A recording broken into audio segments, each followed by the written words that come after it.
ભગવાનના સ્વરૂપમાં તત્વનું સ્થિત પ્રજ્ઞનું સ્વામિનારાયણ હરે સંવત 1878 આસોવદી એકાદશીને દિવસ રાત્રિને સમયે સ્વામી શ્રી સહજાનજી મહારાજ શ્રી ગણરામબદ્ધે દાદા ખાચરના દરબારમાં શ્રી વાસુદેવ નારાયણના મંદિરને સમીપે ઓરડાની ઓસરીએ સિંહાસન ઉપર વિરાજમાન હતા અને સર્વે શ્વેત વસ્ત્ર ધારણ કર્યા હતા અને પોતાની આગળ મશાલ 2 બળતી હતી અને પોતાના મુખારની આગળ પરમહંસ તથા દેશ દેશના હરિભક્તની સભા ભરાઈને બેઠી હતી અને કીર્તન ગવાતા હતા. પછી શ્રીજી મહારાજ બોલ્યા જે કીર્તન ગાવા રહેવા દો, પ્રશ્ન ઉત્તર કરીએ. પછી સર્વે મુનિ બોલ્યા જે ઘણું સારું મહારાજ. પછી શ્રીજી મહારાજે પ્રશ્ન પૂછ્યો જે ભગવાનનું સ્વરૂપ છે તેને કોઈક ભક્ત તો માયાના 24 તત્વે સહિત સમજે છે અને કોઈક ભક્ત તો માયાના તત્વે રહિત કેવળ ચૈતન્યમય ભગવાનનું સ્વરૂપ સમજે છે. એ 2 પ્રકારના ભક્ત છે. તેમાં કેની સમજણ ઠીક છે ને કેની સમજણ ઠીક નથી. પછી મુક્તાન સ્વામી કહ્યું જે ભગવાનને વિશે માઇક 24 તત્વ સમજે એની સમજણ ઠીક નથી અને ભગવાનનું સ્વરૂપ માયાના તત્વે કરીને રહિત કેવળ ચૈતન્યમય સમજે તેની સમજણ ઠીક છે. પછી શ્રીજી મહારાજ બોલ્યા જે સાંખ્યવારે 24 તત્વ કયા છે તે સાંખ્યના મતે 23 તત્વ ને 24મો ક્ષેત્રજ્ઞ જે જીવ ઈશ્વરરૂપ ચૈતન્ય છે તે એ રીતે 24 તત્વ કયા છે. કેમ જે ક્ષેત્રજ્ઞને તો અન્યોન્ય આશ્રયપણું છે. તે ક્ષેત્રજ્ઞ વિના ક્ષેત્ર કહેવાય નહીં ને ક્ષેત્ર વિના ક્ષેત્રજ્ઞ કહેવાય નહીં. તે માટે તત્વ ભેળા જ જીવ ઈશ્વરને કયા છે અને ભગવાન છે તે તો ક્ષેત્ર અને ક્ષેત્રજ્ઞ એ 2ના આશ્રય છે. માટે ભગવાન થકી માઇક તત્વ જુદા કેમ કહેવાય? અને જેમ આકાશ છે તેને વિશે 4 તત્વ રહ્યા છે તો પણ આકાશને કોઈનો દોષ અડતો નથી, તેમ પરમેશ્વરના સ્વરૂપને પણ માઇક તત્વનો એકેય દોષ અડતો નથી. એવું જ ભગવાનનું સ્વરૂપ છે. તેમાં 24 તત્વ કહીએ તેમાં શો બાદ છે અને તત્વે રહિત કહેવું તેમાં શું નિર્બાધપણું આવી ગયું? અમને તો એમ જણાય છે. પછી દીનાનાથ ભટ્ટે પૂછ્યું છે જેને ભગવાનની મૂર્તિનું ધ્યાન કરવું હોય તેને ભગવાનનું સ્વરૂપ તત્વે સહિત સમજવું કે તત્વે રહિત સમજવું? પછી શ્રીજી મહારાજ બોલ્યા જે ભગવાનના સ્વરૂપને જે તત્વે સહિત સમજે છે તે પણ પાપી છે અને જે તત્વે રહિત ભગવાનના સ્વરૂપને સમજે છે તે પણ પાપી છે. ભગવાનના સ્વરૂપમાં તો ભગવાનના ભક્ત હોય તેને તત્વ છે કે નથી એવું ચૂંથણું કરવું ગમે જ નહીં. ભક્ત હોય તો એમ જાણે છે ભગવાન તે ભગવાન, એને વિશે ભાગ ત્યાગ કર્યાનો માગ નથી. એ ભગવાન તો અનંત બ્રહ્માંડના આત્મા છે અને જેને ભગવાનના સ્વરૂપમાં કોઈ રીતનું ઉત્થાન નથી તેને નિર્વિકલ્પ સ્થિતિવાળો જાણવો અને જેને એવી એકમતી હોય તેને સ્થિત પ્રજ્ઞ જાણવો. અને જે પુરુષને ભગવાન વિશે એવી દ્રઢમતી છે તેને ભગવાન સ્વરૂપ પાપ થકી મુકાવે છે. તે ભગવાને ભગવદ્ ગીતામાં અર્જુન પ્રત્યે કહ્યું છે જે સર્વધર્માન પરિત્યજ્ય મામેકમ શરણમ વ્રજ અહમ તામ સર્વ પાપેભ્યો મોક્ષયિષ્યામિ મા શુચઃ. અને આ સંસારમાં પણ એવી રીત છે જે થકી પોતાનો મોટો સ્વાર્થ સડતો હોય તેને બુદ્ધિવાન હોય તે દોષ ગ્રહણ કરે નહીં. જેમ સ્ત્રી હોય તે પોતાના સ્વાર્થ સારું પતિનો દોષ ગ્રહણ કરતી નથી તથા બીજા પણ ગ્રસ્તો હોય તે પોતાના ભાઈ ભત્રીજા દીકરા ઇત્યાદિ જે સંબંધી તેના વિશે જો પોતાનો અતિશય સ્વાર્થ હોય તો દોષનું ગ્રહણ નથી કરતા. તેમ ભગવાન થકી જાણે મોટો સ્વાર્થ જાણ્યો હોય જે ભગવાન તો પાપ થકી ને અજ્ઞાન થકી મુકાવીને પોતાના ભક્તને અભયપદ આપે છે એવો મોટો સ્વાર્થ જાણ્યો હોય તો કોઈ રીતે ભગવાનનો અવગુણ આવે જ નહીં. જેમ શુકજીએ રાસ પંચાધ્યાયીનું વર્ણન કર્યું ત્યારે રાજા પરીક્ષિતને સંશય થયો છે ભગવાને પરસ્ત્રીનો સંગ કેમ કર્યો, પણ શુકજીને લેશ માત્ર સંશય થયો નહીં. અને જે ગોપીઓ સંગે ભગવાન વિહાર કર્યો તે ગોપીઓને પણ સંશય ન થયો છે ભગવાન હોય તો આમ કેમ કરે, એવો કોઈ રીતે સંશય થયો નહીં. અને જ્યારે ભગવાન કુબ્જાને ઘેર ગયા ત્યારે ઉદ્ધવજીને ભેળા તેડી ગયા હતા તો પણ ઉદ્ધવજીને કોઈ રીતે સંશય થયો નહીં. અને જ્યારે ઉદ્ધવજીને વ્રજમાં મોકલ્યા ત્યારે ગોપીઓની વાણી સાંભળીને પણ કોઈ રીતે સંશય ન થયો અને સામું ગોપીઓનું મહાત્મ્ય અતિશય સમજ્યા. માટે જેને ભગવાનનો અચળ આશ્રય થયો હોય ને તે અતિશય શાસ્ત્રવેતા હોય અથવા ભોળો જ હોય પણ તેની મતિ ભ્રમે નહીં. અને ભગવાનના જે દ્રઢ ભક્ત હોય તેનું જે મહાત્મ્ય તે પણ ભગવાનનો ભક્ત હોય તે જ જાણે. પછી શાસ્ત્રવેતા હોય અથવા ભોળો હોય પણ જેની ભગવાનને વિશે દ્રઢમતી હોય તે જ ભગવાનના ભક્તનું મહાત્મ્ય જાણે. અને દ્રઢમતીવાળા ભક્ત હોય તેને ઓળખે પણ ખરા. અને તે વિના જે જગતના વિમુખ જીવ હોય તે તો પંડિત હોય અથવા મૂર્ખ હોય પણ ભગવાનને વિશે દ્રઢમતી પણ કરી શકે નહીં. અને જે દ્રઢમતીવાળા ભક્ત હોય તેને પણ ઓળખે નહીં અને હરિજનનું મહાત્મ્ય પણ જાણે નહીં. માટે ભગવાનનો ભક્ત હોય તે જ ભગવાનના ભક્તને ઓળખે અને મહાત્મ્ય પણ તે જ જાણે. જેમ ઉદ્ધવજીએ ગોપીઓનું અતિશય મહાત્મ્ય જાણ્યું તેમ ગોપીઓએ પણ ઉદ્ધવજીનું મહાત્મ્ય જાણ્યું. અને પુરુષોત્તમ ભગવાન છે તે સર્વક્ષેત્રજ્ઞના ક્ષેત્રજ્ઞ છે તો પણ નિર્વિકાર છે.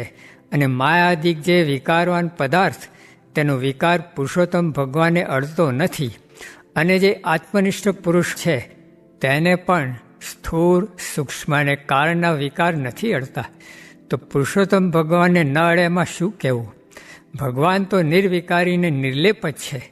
એવી રીતે જે ભગવાનના સ્વરૂપને સમજે તે ભગવાનનો ભક્ત સ્થિત પ્રજ્ઞ જાણવો.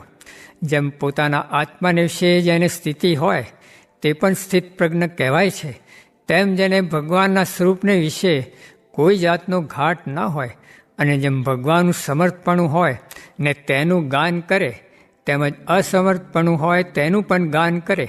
અને જેમ ભગવાનનું યોગ્ય ચરિત્ર હોય તેનું ગાન કરે તેમજ જે અયોગ્ય જેવું ચરિત્ર જણાતું હોય તેનું પણ ગાન કરે. પણ ભગવાનના ચરિત્ર વિશે યોગ્ય અયોગ્ય એવો ઘાટ ઘડે નહીં. એવો જે ભગવાનનો ભક્ત હોય તેને પુરુષોત્તમના સ્વરૂપને વિશે સ્થિત પ્રજ્ઞ જાણવો. અને જેને એવી પુરુષોત્તમના સ્વરૂપને વિશે દ્રઢ નિષ્ઠા થઈ તેને એથી ઉપરાંત બીજું કાંઈ સમજવાનું રહ્યું નથી. ઇતિ વચનામૃતમ એવી રીતે ગઢડા મધ્ય પ્રકરણનું 17મું વચનાવત જે તે થયું. આ તો બહુ મોટો લાભ થયો છે પણ ઊંઘમાં જાય છે તે શું છે? વિષયમાં સુષુપ્તિ નિરંતર વર્તે છે ને આ દર્શન તો પંચ મહાપાપને બાળી મૂકે એવું છે પણ મહિમા જણાતો નથી. સ્વામિનારાયણ સ્વામીએ વાત કરી છે ભગવાનને નિર્દોષ સમજ્યાથી મોક્ષ થઈ રહ્યો છે ને દોષ ટાળવાનો અભ્યાસ કરે તો ટળી જાય. નિકર દેહ રહે ત્યાં સુધી દુઃખ રહે ને દોષ જણાય છે તે સર્વે તત્વના દોષ છે. સ્વામિનારાયણ હરે સ્વામીએ વાત કરી છે જેમ જેમ જ્ઞાન થતું જાય તેમ તેમ ભગવાનનો મહિમા જણાતો જાય. તે ઉપર દ્રષ્ટાંત દીધું છે. એક રબારી ચાલ્યો જતો હતો ત્યાં હીરો હાથ આવ્યો. તે બકરીની કોટે બાંધ્યો.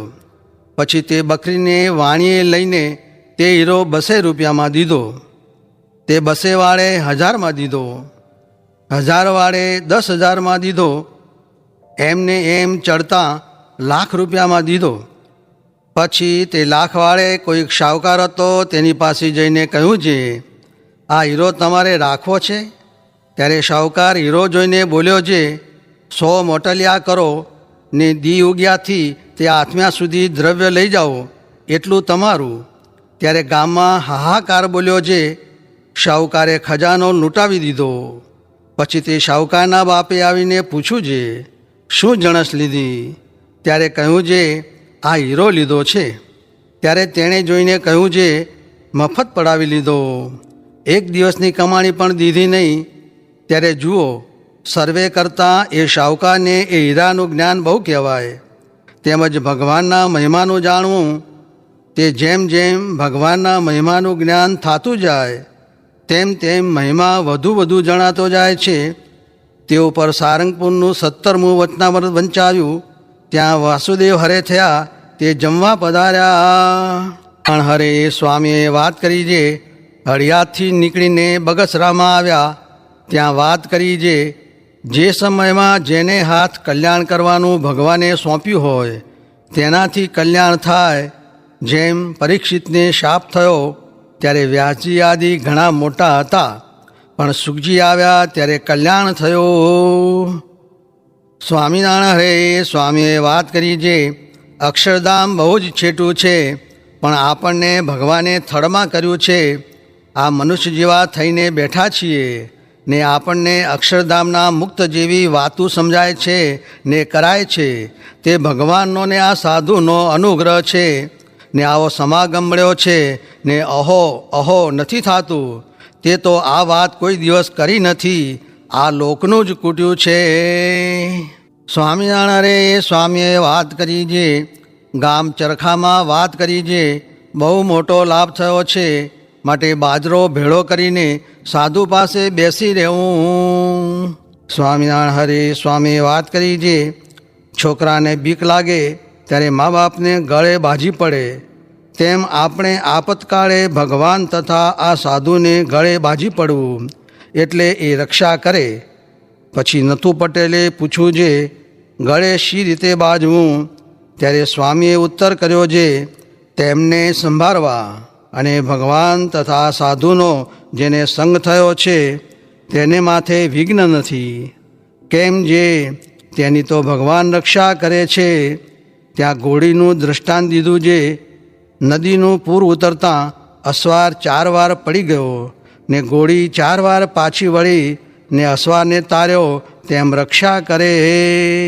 સ્વામિનારાયણ હરે સ્વામીએ વાત કરી જે ઉપાસના નિયમ તથા ભક્તિમાં કસર રહેશે એટલી ખોટ નડશે ને કોઈ દ્રવ્ય દેનાર મળે, દીકરો દેનાર મળે કે દેહે મંદવાળ મટાડનાર મળે, તેથી ઉપાસનામાં ફેર પડે છે.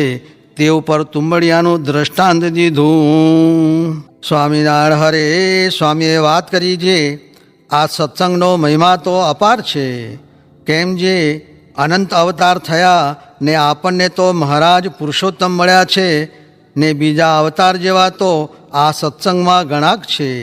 એવો સત્સંગનો મહિમા સમજીને દ્રઢ ઉપાસના કરવી, અને એવા જે પુરુષોત્તમ તે તો આ એક જ છે, તેણે શુદ્ધ રીત પ્રવર્તાવી ને બીજાએ તો ભેળું ને ભેળું ભાઈ ભાઈનું રાખેલ પણ જુદારો ન પાડેલ. એવી રીતે પુરુષોત્તમપણાની ઘણીક વાત કરી. સ્વામિનારાયણ હરે સ્વામીએ વાત કરી જે નિશ્ચય છે પણ ઋષભદેવ નરકમાં પડ્યા રહ્યા એવા ચરિત્ર કરે તો સંશય થાય, માટે યોગ્ય અયોગ્ય ચરિત્રમાં ઉદ્ધવજીની પેઠે સંશય ન થાય ત્યારે ઠીક. તે તો કામાદિભીર્વિહીનાએ સાત્વતા ક્ષીણવાસના, તે માટે સાત્વિક સેવવા. જે વાત જ્ઞાને કરીને થાય તે ઠીક, કેમ જે ગીતામાં જ્ઞાનીને જ આત્મા કહ્યો છે. મોટાનું જોઈને કોઈ કાંઈ વાદ કરશો માં ને કહે તેમ કરજો. જેમ અગ્નિ જળે ઓલાય ને વીજળીનો અગ્નિ ને વડવા નલ અગ્નિ તે જળમાં રહ્યા થાકા પણ ન ઓલાય. તે કૃપાનંદ સ્વામીએ વાત કરી કે જળ કુકડી પાણીમાં રહે તો પણ પાંખ ન ભીજાય ને બીજા જનાવરને પાણી પાંખમાં ભરાઈ જાય ને ઉડી શકે નહીં, ને જળ કાતરણી માછલું ઝાડમાં આવે નહીં ને સામું બીજાને ઝાડ કાપીને કાઢતું જાય. એમ કૃપાનંદ સ્વામી જેવાને